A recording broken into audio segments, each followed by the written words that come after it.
ಶ್ರೀ ಮಹಾಗಣಾಧಿಪತಯೇ ನಮಃ. ಗುರುಭ್ಯೋ ನಮಃ. ನಮಸ್ಕಾರ. ನಾನು ದಿವ್ಯಾ ಸುಬ್ರಹ್ಮಣ್ಯ. ನಾನಿವತ್ತು ಏಂಜಲ್ಸ್ ಕಾರ್ಡ್ ರೀಡಿಂಗ್ನ ಮಾಡೋದಕ್ಕೆ ಬಂದಿದ್ದೀನಿ. ಏಂಜಲ್ಸ್ ಅಂತ ಅಂದರೆ ನನ್ನ ಲೆಕ್ಕದಲ್ಲಿ ಅವರು ಅಶ್ವಿನಿ ದೇವತೆಗಳು. ಈ ಅಶ್ವಿನಿ ದೇವತೆಗಳು ನಮಗೆ ಯಾವ ರೀತಿಯ ಸಜೆಷನ್ನ ಕೊಡ್ತಾರೆ, 2026ರಲ್ಲಿ ಯಾವ ರೀತಿಯ ಸಜೆಷನ್ಸ್ನ ನಾವು ಅವ್ರುಗಳಿಂದ ಪಡ್ಕೊಳ್ಬಹುದು ಅಂತ. ನಾನು ಇಲ್ಲಿ 7 ರೀತಿಯ ಬೇರೆ ಬೇರೆ ಆದಂತಹ ಒಂದು ಕ್ರಿಸ್ಟಲ್ಗಳನ್ನ, ಸ್ಟೋನ್ಗಳನ್ನ ಇಟ್ಟಿದ್ದೀನಿ.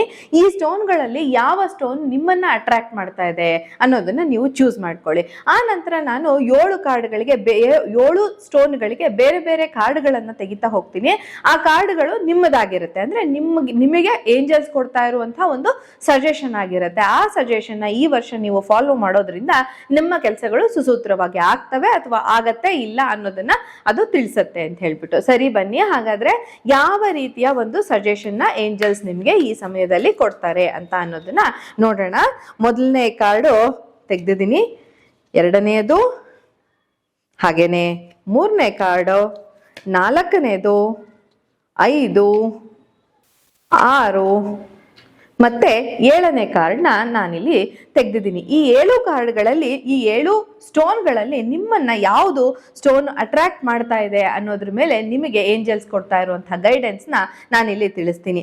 ಬನ್ನಿ ನೋಡೋಣ. ಮೊದಲನೇ ಕಾರ್ಡ್, ನೀವು ಈ ಒಂದು ಸ್ಟೋನ್ನ ಸೆಲೆಕ್ಟ್ ಮಾಡಿದ್ರೆ, ಚೂಸ್ ಮಾಡಿದ್ರೆ ಅಥವಾ ಈ ಒಂದು ಸ್ಟೋನ್ ನಿಮ್ಮನ್ನ ಅಟ್ರಾಕ್ಟ್ ಮಾಡಿದ್ರೆ ಈ ಸಜೆಷನ್ನ ಏಂಜಲ್ಸ್ ಕೊಡ್ತಾರೆ. ಏನಪ್ಪಾ ಅಂತ ಹೇಳಿದ್ರೆ, ಗೆಟ್ ಮೋರ್ ಇನ್ಫಾರ್ಮೇಶನ್. ನೀವು ಮಾಡ್ತಾ ಇರುವಂತಹ ಕೆಲಸದ ವಿಚಾರದಲ್ಲಿರಬಹುದು, ನಿಮ್ಮ ಬಾಳ ಸಂಗಾತಿಯ ವಿಚಾರದಲ್ಲಿರಬಹುದು, ನಿಮ್ಮ ಇಷ್ಟವಾದ ವಿಚಾರವಾಗಿ ನೀವೇನಾದ್ರೂ ತಗೊಂಡಿದ್ರೆ, ಯಾವುದೇ ವಿಚಾರವಾಗಿ ತಗೊಂಡಿರಿ, ಅಲ್ಲಿ ನಿಮಗೆ ಇನ್ನೂ ಹೆಚ್ಚಿನ ಇನ್ಫಾರ್ಮೇಶನ್ ನ ತಗೊಳ್ಳುವಂತಹ ಅವಶ್ಯಕತೆ ಇರುತ್ತೆ ಅಂತ ಹೇಳ್ಬಿಟ್ಟು.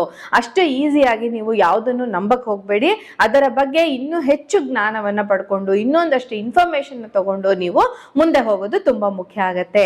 ಇನ್ನು ಎರಡನೇ ಸ್ಟೋನ್ ಯಾರೆಲ್ಲ ಚಾಯ್ಸ್ ಮಾಡಿದೀರಾ ಅವ್ರಿಗೆ ಈ ಕಾರ್ಡ್ ಏನಂದ್ರೆ, ಚೂಸ್ ಎ ನ್ಯೂ ಡೈರೆಕ್ಷನ್. ನೀವು ಹೋಗ್ತಾ ಇರುವಂತಹ ದಾರಿ ಏನಿದೆ ಅದಕ್ಕಿಂತ ಬೇರೆ ದಾರಿಯನ್ನ ಹುಡುಕೊಳ್ಳಿ.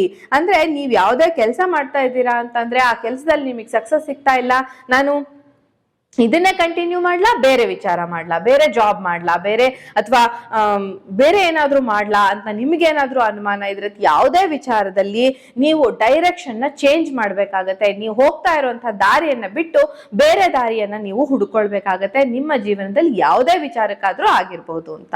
ಇನ್ನು ಮೂರನೇ ಒಂದು ಸ್ಟೋನ್ ಏನಿದೆ ಅದನ್ನ ಸೆಲೆಕ್ಟ್ ಮಾಡಿರುವಂತವ್ರಿಗೆ ಮೆಡಿಟೇಷನ್ ಬ್ರಿಂಗ್ ಆನ್ಸರ್. ಸ್ವಲ್ಪ ಸರಿಯಾಗಿ ಕೊಟ್ಟು ಧ್ಯಾನವನ್ನ ಮಾಡಿ.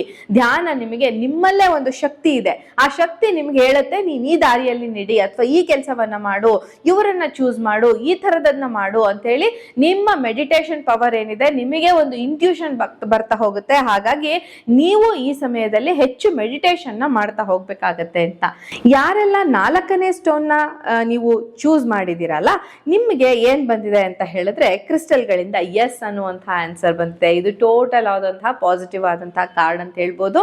ಸೊ ಯಾರೆಲ್ಲ ಈ ಕ್ರಿಸ್ಟಲ್ ನ, ಈ ಸ್ಟೋನ್ ನ ಆಯ್ಕೆ ಮಾಡಿದ್ದೀರಾ ಅವ್ರಿಗೆ ನೀವು ಮಾಡುವಂತಹ ಕೆಲಸ 2026ರಲ್ಲಿ ಪೂರ್ತಿ ಸಕ್ಸಸ್ಫುಲ್ ಆಗಿ ಆಗೋದಿಕ್ಕೆ ಅವಕಾಶ ಇರುತ್ತೆ ಅಂತ ಹೇಳ್ಬಹುದು. ಇನ್ನು 5ನೆಯ ಒಂದು ಸ್ಟೋನ್ ಏನಿದೆ ಇದನ್ನ ಯಾರೆಲ್ಲ ಚೂಸ್ ಮಾಡಿದ್ದೀರಾ ಅವ್ರಿಗೆ ಏಂಜಲ್ಸ್ ಏನ್ ಗೈಡೆನ್ಸ್ ಕೊಡ್ತಾರೆ ಅಂತ ಹೇಳಿದ್ರೆ, ನೋ, ಈ ವರ್ಷ ನಿಮ್ಗೆ ಕೆಲಸಗಳು, ನೀವು ಅಂದುಕೊಂಡಂತಹ ಕೆಲಸಗಳು, ಅದು ಯಾವುದೇ ವಿಚಾರದಲ್ಲಿ ಇರಬಹುದು, ಇದು ಆಗೋದಕ್ಕೆ ಸ್ವಲ್ಪ ಕಷ್ಟ ಆಗತ್ತೆ. ಹಾಗಾಗಿ ನೀವು ಸರಿಯಾದ ಮಾರ್ಗದಲ್ಲಿ ನಡಿಬೇಕಾಗತ್ತೆ ಅಥವಾ ಈ ಕೆಲಸವನ್ನ ಬಿಟ್ಟು ಬೇರೆ ಏನಾದ್ರೂ ಮಾಡಬಹುದಾ ಅನ್ನುವಂಥ ಯೋಚನೆಯನ್ನ ಮಾಡ್ಬೇಕಾಗತ್ತೆ. ಇನ್ನು ಮುಂದೆದು 6ನೇದು ಒಂದು ಸ್ಟೋನ್ ಏನಿದೆ ಇದನ್ನ ಯಾರು ಚೂಸ್ ಮಾಡಿದ್ದೀರಾ, ಯಾರು ಇದನ್ನ ಆಯ್ಕೆ ಮಾಡಿದ್ದೀರಾ ಅವ್ರಿಗೆ ಏಂಜಲ್ಸ್ ಏನ್ ಹೇಳ್ತಾರೆ ಅಂತ ಹೇಳಿದ್ರೆ, ಯು ಆರ್ ರೆಡಿ. ಯಾವುದೇ ಕೆಲಸವನ್ನ ಮಾಡೋದಕ್ಕೆ, ಯಾವುದೇ ಒಂದು ಸಕ್ಸಸ್ ನ ಪಡ್ಕೊಳ್ಳೋದಕ್ಕೆ, ಯಾವುದೇ ಒಂದು ದೊಡ್ಡ ಮಟ್ಟದ ಅಚೀವ್ಮೆಂಟ್ ನ ಮಾಡೋದಕ್ಕೆ ಯು ಆರ್ ರೆಡಿ. ನೀವು ರೆಡಿ ಇದ್ದೀರಾ, ಅದನ್ನ ನೀವು ಕಂಟಿನ್ಯೂ ಮಾಡಬಹುದು ಅನ್ನುವಂಥದ್ದನ್ನ ತೋರ್ಸತ್ತೆ. ಇನ್ನು ಕೊನೆಯದಾಗಿ 7ನೇ ಒಂದು ಸ್ಟೋನ್ ಕ್ರಿಸ್ಟಲ್ ಏನಿದೆ, ಈ ಕ್ರಿಸ್ಟಲ್ನ ಹತ್ತಿರ ಇರುವಂತಹ ಒಂದು ಏನು ಕಾರ್ಡ್ ಏನಿದೆ, ಏಂಜಲ್ ಏನು ಹೇಳುತ್ತೆ ಅಂತ ಹೇಳಿದ್ರೆ, ಇಫ್ ಯು ಬಿಲೀವ್, ನೀವು ನಂಬಿದರೆ, ನೀವು ನಂಬಿಕೆ ಇಟ್ಟು ಯಾವುದೇ ಕೆಲಸವನ್ನ ಮಾಡಿದ್ರು ಆ ಕೆಲಸ ಈ ಸಮಯದಲ್ಲಿ ಆಗತ್ತೆ ಅನ್ನುವಂಥದ್ದನ್ನ ಕೊನೆ ಕ್ರಿಸ್ಟಲ್ನ ಆಯ್ಕೆ ಮಾಡಿರುವಂಥವ್ರಿಗೆ ತೋರಿಸುತ್ತೆ. ಅಂದ್ರೆ ನೀವು ಯಾವುದೋ ಒಂದು ಕೆಲಸ ಮಾಡ್ಬೇಕು ಅಂತಿದ್ದೀರಾ, ನಂಬಿಕೆ ಇಟ್ಟು ಕೆಲಸ ಮಾಡಿ, ಇದು ವರ್ಕೌಟ್ ಆಗುತ್ತೆ ಅಂತ ಖಂಡಿತ ಈ ಸಮಯದಲ್ಲಿ ವರ್ಕೌಟ್ ಆಗೋದಕ್ಕೆ ಅವಕಾಶ ಇರುತ್ತೆ ಅಂತ ಹೇಳ್ಬೋದು. ಸೊ ಇದಾಗಿತ್ತು ಮತ್ತು ಇವತ್ತಿನ ಏಂಜಲ್ ಕಾರ್ಡ್ ಗೈಡೆನ್ಸ್ ಅಂತ ಹೇಳ್ಬಹುದು. ಸೊ ಈ ಗೈಡೆನ್ಸ್ ನ ತಗೊಂಡು ನೀವು ಕೂಡ ನಿಮ್ಮ ಕೆಲಸಗಳನ್ನ ಮಾಡ್ಕೊಳ್ಬಹುದು. ಇನ್ನೂ ಪರ್ಸನಲ್ ರೀಡಿಂಗ್ ಅಥವಾ ಪರ್ಸನಲ್ ಗೈಡೆನ್ಸ್ ಬೇಕು ಅಂದ್ರೆ ನೀವು ನನ್ನನ್ನ ಭೇಟಿ ಆಗಬಹುದು ಅಥವಾ ಆನ್ಲೈನ್ ಮುಖಾಂತರ ಕೂಡ ನೀವು ಕನ್ಸಲ್ಟೇಷನ್ ನ ತಗೊಳ್ಬಹುದು. ನಮಸ್ಕಾರ.